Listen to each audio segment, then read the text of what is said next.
G'day everyone. I've got online today, I've got Daniel Murray. Now, Daniel used to work in strategy in the big banks in Australia, and he's left that world and he's now working for himself pretty much, but he's working as a consultant, trainer, and also a speaker on the topic of strategic empathy. Now, strategic empathy is really interesting because we kind of cross paths and follow the same path in many cases in terms of how we approach dealing with the problems of business. And the thing that I think that a topic like empathy has, like something with like purpose, is that it sounds like a soft skill, and soft skills are sometimes hard to sell or to get through, but the soft skills actually end up being the hardest. So with that little introduction, g'day Daniel. Hey Stephen, how you doing? Yeah, good, thanks. Good. How you doing? Yeah, really good, really good. So tell me, just very, very quickly, like what problem do you solve? We've talked about empathy, but what's the problem that you're solving? It sounds like the solution is empathy, but what's the problem? Yeah, I think it's a good point. The problem that we're solving is actually understanding each other. Now, what I tend to find, and you might find this as well in your work, Stephen, is that we spend a lot of time on spreadsheets, doing fancy diagrams and making assumptions and predictions about what will drive people's behavior.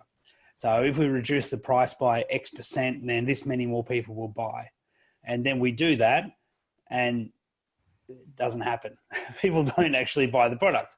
And we think, well, let's make it better or fancier or improve packaging. We try and do all these different things to get a reaction or an outcome from our customers that we desire. Empathy is really the process of understanding what drives their behavior. Now, when we don't have anything in that space, we fill it with our own assumptions. So what would cause me to buy more? What would improve my experience in a customer landscape? You know, if I went to if you went to a restaurant and thought, well, I love big meals, therefore to make my customers happier, I'm going to double the size of the meals. Well, that might be fantastic if you're the only person eating there. But for a lot of people, that won't drive their culinary experience. That won't make them feel better about it. So empathy is really being able to park our own assumptions and beliefs, park what we think is important, then step into the world of our customer or our ideal customer and explore and understand what it is that drives their decision-making process. Yeah, because really that sounds ultimately like a marketing question, because really that's what marketing's about, like getting in the head of your consumer and finding out what it is they want and doing it. And it sounds almost cliche and almost too easy to say, oh, let's get in the mind of our customers. But it's not as simple as saying it, is it?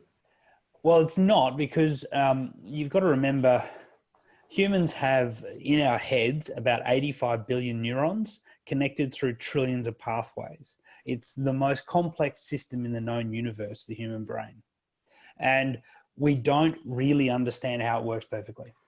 We have some ideas, we have some good theories, some great models and a lot of research, but the reason why you do what you do is not well understood, either by scientists, by other people, or even by ourselves. You'll know this as well as I do. We do things for reasons that aren't easy to explain up front. And, you know, if I was to say, why do you like one pair of socks over another pair of socks? You sort of go, well, they sort of look better, they feel nicer. You'll give me some reasons, but you didn't necessarily line all those reasons up at the point of sale when you bought them. Now, part of it is a marketing question, but it goes beyond just marketing. It goes more to what motivates people. What are they, what impassions them, what enrages them. I think there's a broader sense of understanding human behavior that empathy helps us unlock. Do you think sometimes that empathy, so this could go down a rabbit warren of philosophy. Sam Harris, the famous philosopher, says that we don't have any free choice in our minds. And the example he says, he's like, okay, what's your next thought going to be? And you don't know what that next thought is going to be until it's happened. Yep. why did you choose the coffee instead of the tea? Well, you don't know. You think you wanted coffee, but where did that thought come from? So if you go down that philosophical rabbit hole, then, and if you accept that, which I'm not saying you do, but there is an element of we don't know why we chose. We don't know why we went left instead of right coming to work, why we chose a scenic route instead of the other one. It's a mood thing. So, okay, where did the mood come from? And then what made the mood happen? So that's something external. So you get down this really, really deep channel. So the question, I suppose, around that is, or what I'm looking for is, sometimes the customer, I think often, if not most times, the customer doesn't know why they like Pepsi instead of Coke, but you have to get into you have to try to understand where they're coming from empathetically when they might not even know where they're coming from themselves. Does that make sense? Yeah, it does. Look, let me break down the three spaces of empathy that I help people really dive into. And that might help unpack this a little bit more.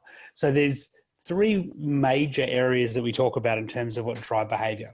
There's rational thought, big brain, cerebral cortex, calculative thought, rarely used by the human brain, not for very basic reasons, that it uses up lots of power, it takes lots of time.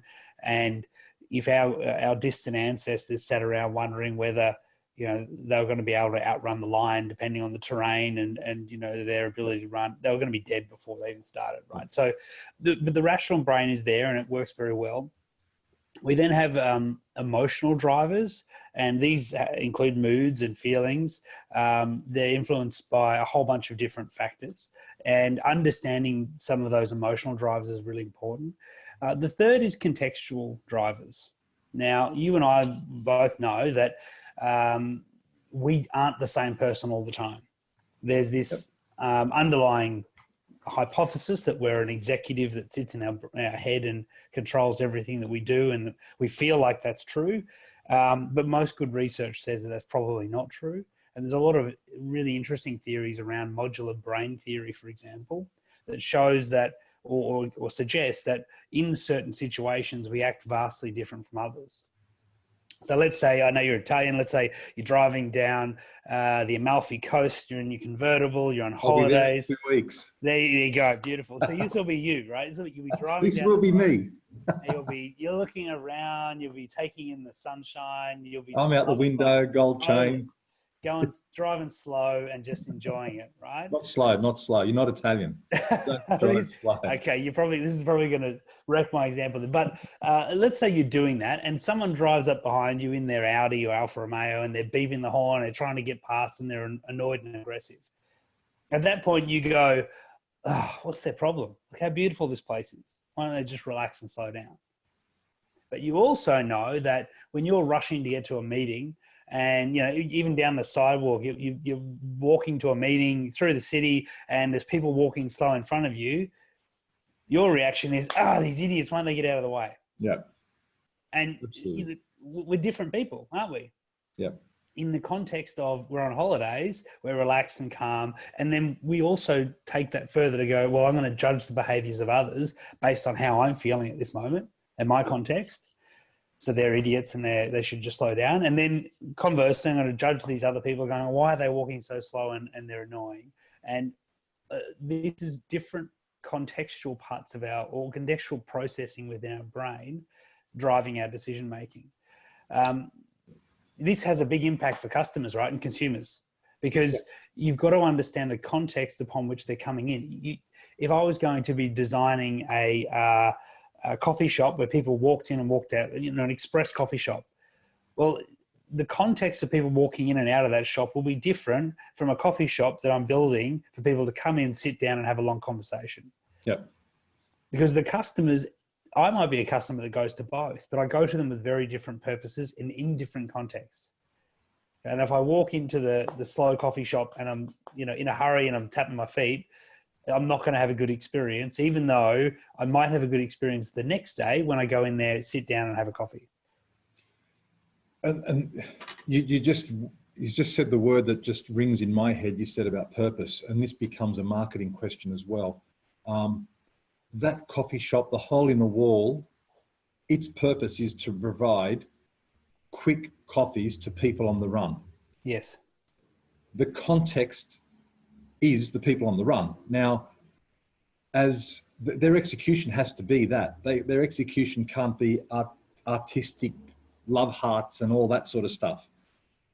So when they're not doing that, they're not empathetic to what's going on in the customer's world, because they're not just there to admire your coffee making skills. It's get in and get out quickly. And I mean, going back to Italy, if you've been there, you'll know that the coffee bars are they're just lined up, usually an aluminium top thing.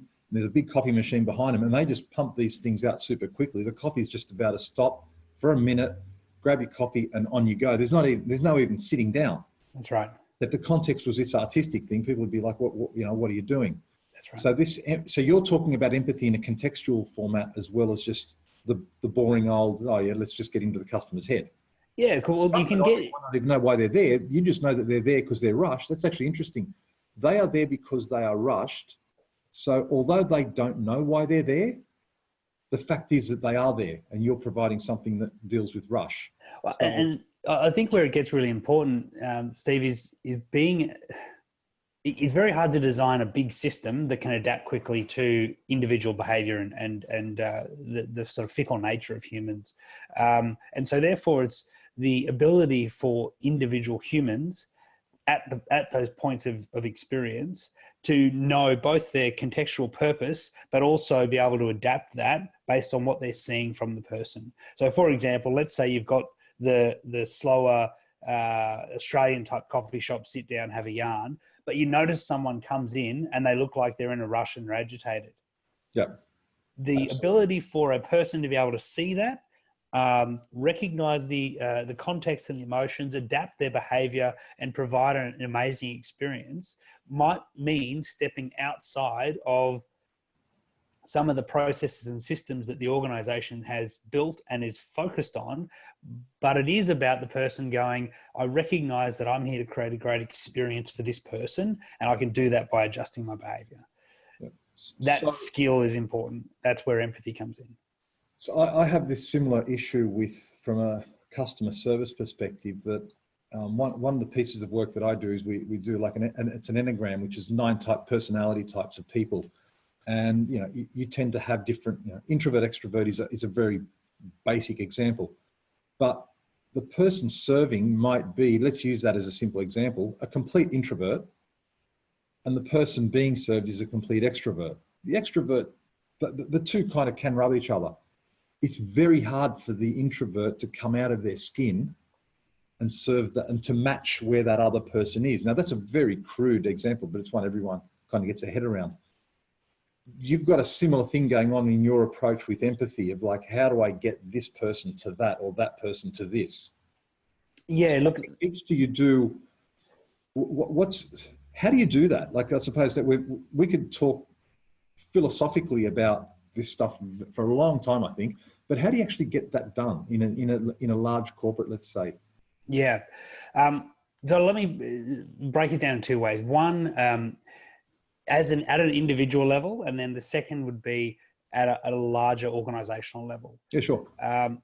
So at an organizational level, let's start there. The key is to have behaviors that form fundamental parts of your culture that reinforce the ability to build empathy. So you actually need to have... Say that again. You need to have processes, systems, behavior, things that drive people's behaviors. So, for example, if you're wanting to build deep understanding of your customers, and that takes 3 phone calls or 3 good conversations and meetings to be able to do that effectively. But your processes demand that people close sales on the second call at last. Well, then you're expecting your people to fail, right? You're setting them up to fail. Yeah. So at an organizational level, I think it's really key that we don't misconstrue or we don't design processes and systems which will actually defeat our underlying purpose. Yep. And so there's this piece of strategy there. At a individual level, this is where my focus is on how do we give people the skills to build empathy as a process. And so you mentioned the idea of the introvert, extrovert. The first step in my process for building empathy, particularly in this idea of strategic empathy, is being consciously curious. Right. Now, what consciously curious means is that my focus is to understand the other person. And to do that fully, I actually have to park my own beliefs and assumptions about this person. And this, when you look at research by people like Daniel Goleman and all the grandfathers of behavioral economics and behavioral sciences, self-regulation, self-awareness and self-regulation are really critical for this step. So being able to recognize that, okay, let's say I'm a quiet, introverted type person. The person I'm about to meet is different from me. Therefore, I will initially have certain biases and assumptions that I apply to that person.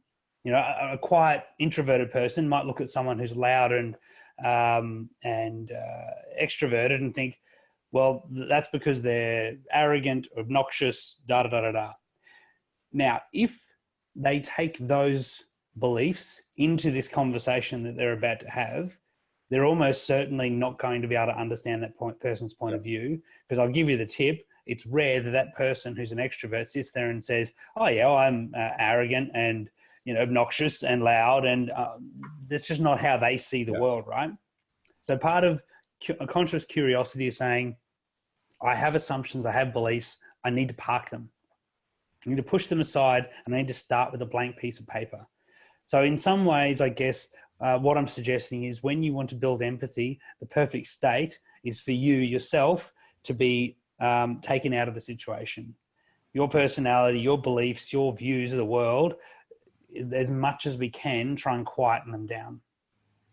Especially in a sales environment, which we haven't talked about, because this is the thing I find through my, like you, I speak at conferences, but I've also got a business that measures customer service through mystery shopping. And I'm stunned, especially in the car industry, where the salesperson, and it's men and women now, they prejudge the person being served immediately.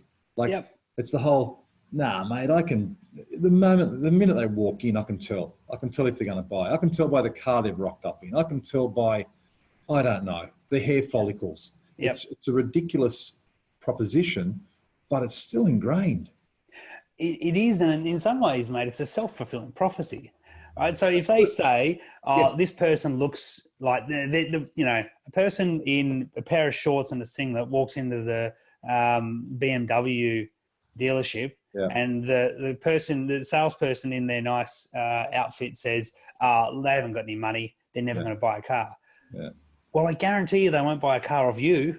Yeah, exactly. Because you're going to walk in you're walking into that conversation with this judgment of who they are, how much money they've got, and what they believe in, what they want. So how do you break that down? Because this is the guts of it now. You've got that salesperson. They need to be empathetic, and you're actually suggesting emptying your own vessel. Yep. Starting with a blank slate. Be receptive. Absolutely. And then is that your first step? Is it the two steps? How do you go through this process with organizations? Yeah. So step one, so we'll go through a 4-step process. Step one is what we call consciously curious. Acknowledge you've got these behaviors, these beliefs, these views, try and park them. Hard to do, much easier to talk about than it is to do, but really important to be able to do to build empathy. Step 2 is what I call openly exploring. So now it's about asking questions. Salespeople who do this well are super high performers, and people who do this poorly struggle to get results. And so if I look at exploring in 2 different ways, exploring in the traditional way is I'm going to ask you questions to validate what I already think might be true so that I can sell you what I wanted to sell you in the first place. There's an example I love using. Someone walks into Bunnings and says, I need a 5 mil drill bit. And, the shop attendant there at Bunnings is an expert in drill bits. And they say, well, do you want the cobalt drill bit or do you want the wood tip drill bit? I've got titanium nitride drill bits. And they go through a list of 32 different 5 mil drill bits that they've got. All that does is it's an exploration based on their perception of the world. You see, they've taken all of their experience and beliefs into that conversation. Empathy is actually turning the whole thing around and saying, okay, person wanting the drill, Mr. Jones, who's walked in wanting the drill bit. Mr. Jones, why is it that you want to drill a 5 mil hole?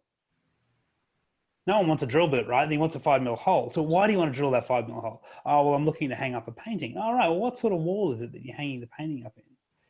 And what sort of painting is it? Tell me more about it. Once you could, if you were to have a conversation with that guy about him hanging his family, portrait on the wall because he's just, he and his family had this beautiful portrait done and his wife's sick and da-da-da. If you get to that space, you'll serve that customer in a way that they'll walk out going, that was the best experience of my life. The first example does nothing. It's an attempt to show how smart I am and how many things that I know. Listen to all the drill bits that I can offer you. And it sits nowhere in the customer's world. The second example is actually forget about me. It's not about me. It's not about my expertise. It's about you and your experience. So let me step into that world and explore with you. So openly exploring is how do I ask the questions which will open up the amount of information I need to build empathy and understanding. And once we've done that, sorry, go. So yeah, consciously curious, openly explore. Step 3 is now being able to take that new information in and challenge my old beliefs. So this is the sort of software update process we go through, where we say, okay, now that I had preconceived ideas of these people. A person who comes in jeans and a t-shirt won't be buying my Ferrari, for example. That was my old belief. I've now met, understood, and spoken with this person and built a deeper understanding of them. Now I need to update my mental model about that type of person or that person in particular. And with that new updated version of the world, then I can start to create the experience that will actually service them. And that's sort of step 4. I call it leading with empathy, where at step 4, we're starting to try and design an experience or create an experience for someone, which actually makes it amazing for them. So you're doing this at an individual level, person by person? Absolutely. Look, it's a simple practice, and it's hugely powerful when you can build it authentically. The challenge with doing this sort of stuff at scale is if I give you the questions to openly explore, they won't work in every situation. Yeah. This is it's interesting you've mentioned that Bunnings example, because through the mystery shopping business, my clients are everything from tire retailers to hotels to stationery stores to banks, and they all try to measure this level of engagement, this questioning, this open questioning. That's the whole, well, what are you trying to do? Because the trick, and especially I'll go back to car dealerships, they pull out the big trifold brochure, and banks do it as well. They go, well, this product's got these things and this product's got these extra ones and this has got the extra ones, and you're sitting there going like, completely confused. So what the better organizations, let's call them better, are trying to do is encourage this open questioning. And we actually measure that. So we don't actually measure, did they ask you the purpose of drilling the hole in the wall? We'll actually ask, did they ask open questions, and did they engage with that? Could you have a conversation around it? Because we all know that leads to the sale. I like the fact that that's jammed in the middle of these other bits on top and the bottom, which is this conscious emptying. And it's got to be I'm calling it conscious emptying. You've got to consciously do that. You won't subconsciously do it. That word conscious is really important there. Yeah. You've got to let it go. You've got to open the valve and get out of yourself, get out of your own way. Totally. I mean, your brain is hardwired to make assumptions.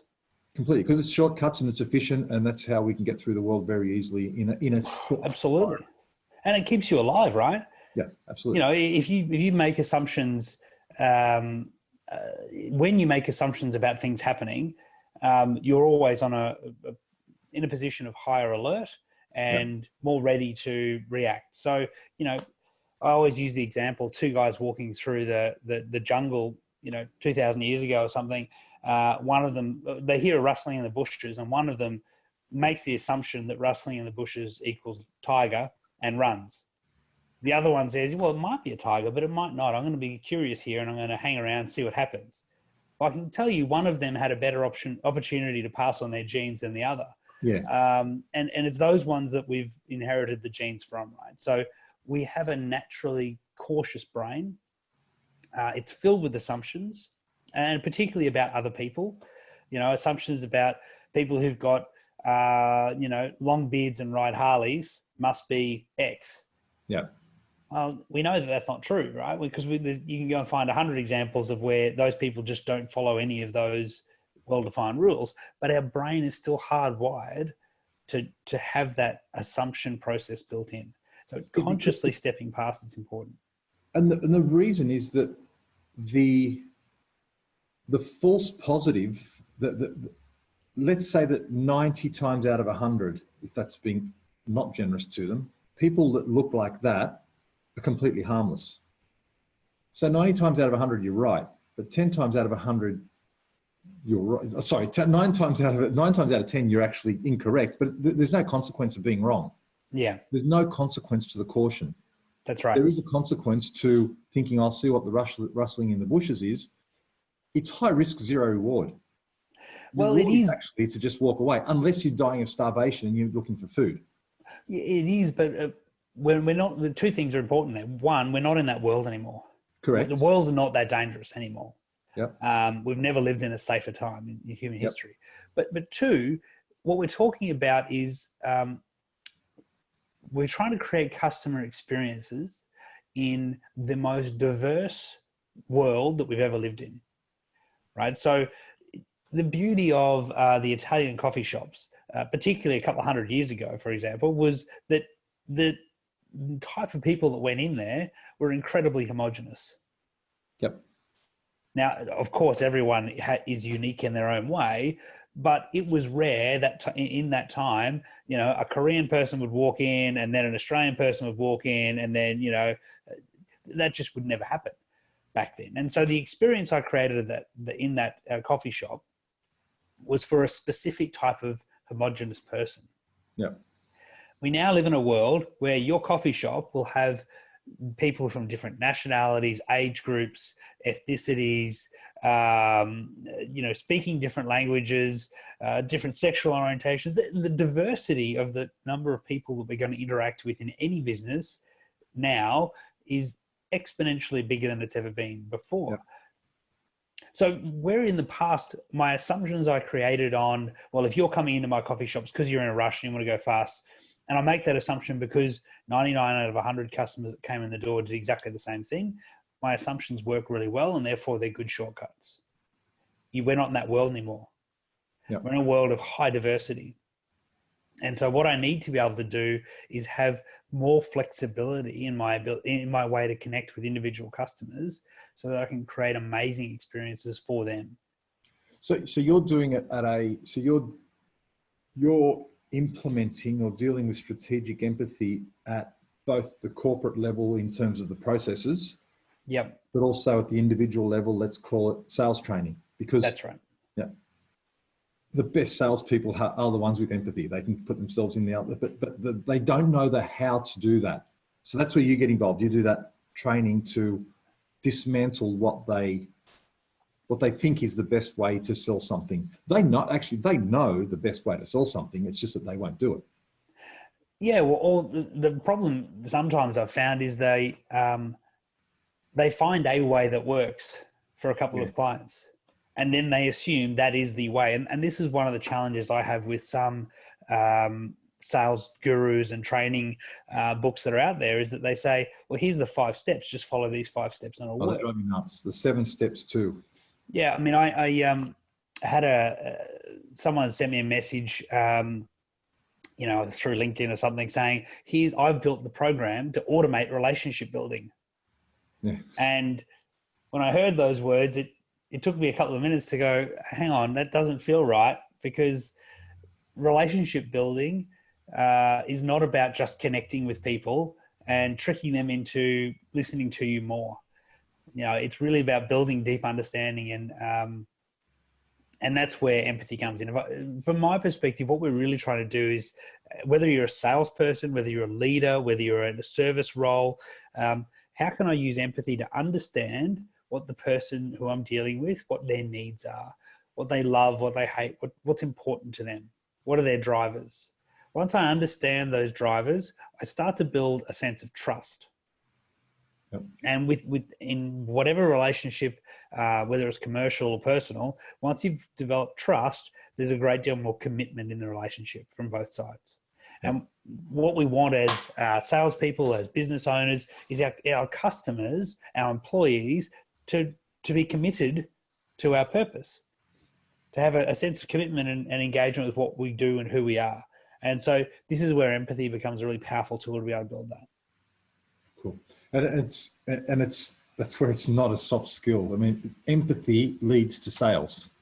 Absolutely, 100%. It sounds like it's a soft skill, but it leads to sales. It's like purpose. I talk about purpose. If you know the reason for your coffee shop, then you know how to set up for it. And you might be happy not to serve those 5 people out of 100 who are looking for the fancy coffee. You'd be happy to let that go, but it gives you that. You're not doing a strategic hurdle, and that's what a lot of people end up doing. They just put their feet on both sides of the fence. Yeah. So let me give you a really great example of a salesperson who nails this. She's a really great friend of mine, and she's an absolute guru in selling with empathy. They sell radio ads for a large radio station. She went to a client, and one of her salespeople beneath her said, "Come to this client with me. We're going to sign this deal. It'll be 15 grand radio commercial." She went there, and as they were on the way there, she looked at the business's website on her phone, and it looked terrible. The website wasn't very functional. It didn't work very well. It wasn't mobile friendly. She got there and started asking questions of the business owner. So, where are you up to? What do you need to do? And he said, "Oh, we need to drive sales. This is where we're up to, and we need to build our lists and da da da da da." She said, "Okay, here's the deal. Don't buy advertising. Spend your $15,000 getting your website fixed up, getting it mobile friendly, and we can put you in touch with some people who can help you do that. Yeah. And then in 3 months' time, when your website is humming, then come back to us, because what I don't want to do is take your money and drive sales to you now that are most of those sales are going to fall through, right? They're not going to convert. They're not going to land because the experience people are going to have at the site is going to let you down." Now, when she walked out of that meeting, her salesperson was like, "What the? I was going to get 15 grand." She said, "Look, be really clear. They'll come back to us in 3 months, and they'll stay with us for the rest of their business career." But that's an interesting loop back to the beginning, because at the beginning we spoke about consumers not knowing why they've come to you, why they've made a purchase decision. We, as the salespeople, it's incumbent on us to actually work that out when they don't know it themselves. This business owner didn't know what their true problem was. They didn't know their website was shite. But it took someone to look at it cleanly and with empathy and a lot of trust and respect to say, like, I'm not going to rip these people off. Yeah. To do that, because they didn't know. And that's the really interesting thing, looping back, that the customer just does not know why they've made the decision. It's up to us to read their brains, which sounds so hard, but it's actually not that difficult when you go through a couple of very simple steps, like especially your first one, but just getting rid of yourself first. Yeah. And if I think about those steps, what I really saw from this person was when they're at that final step of understanding where that person's up to in their business, what's going on, it was clear to them that they were in a state of stress. They were feeling like they're under pressure, and they needed to do something to drive sales. And at that point, it's really easy from a sales perspective to talk that person into buying advertising. Advertising will drive this many people to your website. But the beauty of this example is the person is going, well, actually, let me step out from just the client. This is not about a transaction. This is about understanding and being a partner for this person's business. If I step out at this broader level, what's going to happen when I start pumping clients through? Because they'll come through the sale, they won't be able to convert. and the outcome for that person is therefore going to fall through. And No, if my purpose is to sell advertising, okay, fine. But if my purpose is to help business owners grow their business, well, then there's only one right thing to do, isn't there? well, see, okay, we're getting to the end of the interview, but that is a really profound thing you just said. If the purpose is to sell advertising, it's not valid. It's not a valid purpose to sell advertising. Correct. Because that is not. I've got my own set. I've got seven rules as to what makes up a valid purpose. That's not one of them. However, to help small businesses grow their sales is what I would call a valid purpose.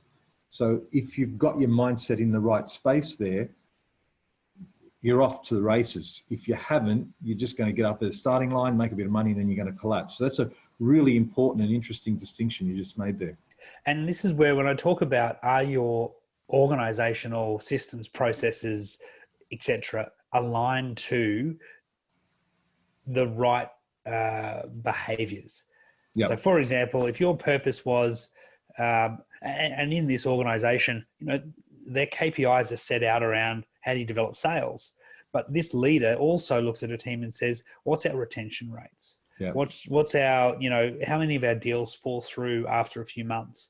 Yep. And she knew that while they could have got a tick in one of the boxes, immediate sale, that they were going to lose on these other metrics later on. Yeah. And so you need to have, it's good to have a purpose, and lots of organizations have a purpose, but whether your organizational metrics and operating procedures align with that purpose, well, that's really going to determine whether the purpose is put into action or if it sits on the wall and no one, it gets ignored. And that's a really key part. So what I really want to focus on in terms of empathy is, it's not a wishy-washy word that we talk about, we sit around and, sing mantras about. It's a practice.